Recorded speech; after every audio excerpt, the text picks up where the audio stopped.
بسم اللہ الرحمن الرحیم۔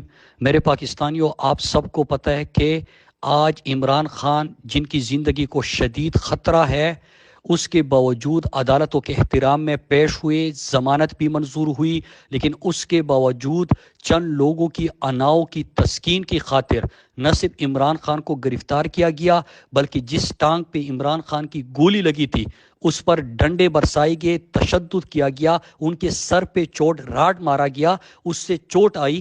اور ابھی جب پوری پاکستانی قوم اپنی حقیقی آزادی کے لیے، عالم اسلام کی لیڈر عمران خان کے لیے سڑکوں پہ ہے، تو یہ لوگ سمجھتے ہیں، جو طاقتور خود کو سمجھتے ہیں، زمین پر خدا سمجھتے ہیں، ان کا یہ خیال ہے کہ 24 گھنٹے میں لوگ تھک جائیں گے اور یہ احتجاج ختم ہو جائے گا۔ میرے پاکستانیوں، جہاں پر اس وقت دھرنے جاری ہے، احتجاج جاری ہے، اس کو آپ نے جاری رکھنا ہے۔ پوری پاکستانی قوم کو نکلنا چاہیے۔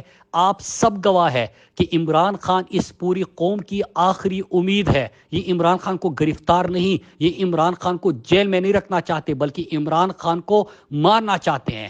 آپ سب نے اپنی حقیقی آزادی کے لیے نکلنا ہوگا۔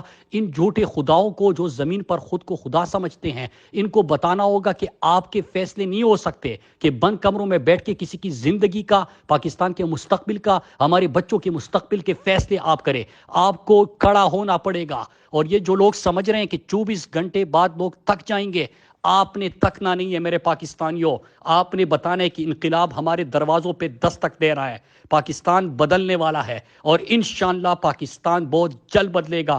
کل جو آج نہیں نکلا تھا، ان سب سے میں ریکویسٹ کرتا ہوں کہ اپنے بچوں کے مستقبل کے لیے آپ کل نکلے، اور جہاں پہ آپ کا احتجاج جاری ہے اس کو جاری رکھنا ہے۔ ان کو بتانا ہے کہ ہم انقلاب کا خواب آنکھوں میں سجائے نکلے ہیں، ہم تھکنے والے نہیں۔